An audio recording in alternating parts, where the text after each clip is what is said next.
আজকাল আমরা high commode ব্যবহার করছি অনেকেই, তাই না? হাই কমোডে বিশেষ করে এই সমস্যাটা হয় যে আপনি মলমূত্র ত্যাগ করেছেন, নিচ থেকে ছিটে এসে উপরে পড়েছে। বড় ছিটা যদি পড়ে তাহলে ওইটা আপনাকে পানি দিয়ে ধুইতে হবে। কিভাবে ধোবেন? ওই যে স্প্রে করছেন, সেই স্প্রে পেছনের অংশে, কোমরের অংশে আপনি স্প্রে করে ভালো করে ধোবেন, ব্যাস যথেষ্ট।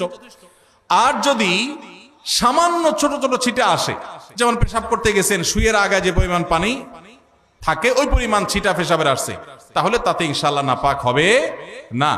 অনেক সময় দেখা যায় পেশাব করলে শীতের দিন বাষ্প হয়ে ওই বাষ্পটা কাপড়ের শরীরে মিশে, এতেও কাপড় শরীর নাপাক হবে না ইনশাআল্লাহ। কিন্তু যদি ওই কমোডের পানি যেখানে নাপাক আছে ওখানে আপনার নাপাক পড়ে সেখান থেকে যদি উপরে পানি উঠে পড়ে তাহলে অবশ্যই সেটা নাপাক হবে। অনেকের আবার এখানে সূচিবাহের রোগ আছে, অহেতুক সন্দেহ করে, কিছুই হয় নাই উনি সন্দেহ করে, সেটা আবার সমস্যা। সন্দেহকে কোনো প্রশ্রয় দেওয়া যাবে না। তো এ ভাই প্রশ্ন উত্তর হলো যে আপনি চেষ্টা করবেন ধুয়ে ফেলার, ধুয়ে ফেলছেন বাস, এরপর আল্লাহর তাওয়াক্কুল করে নামাজ পড়বেন, অহেতুক সন্দেহ করবেন না।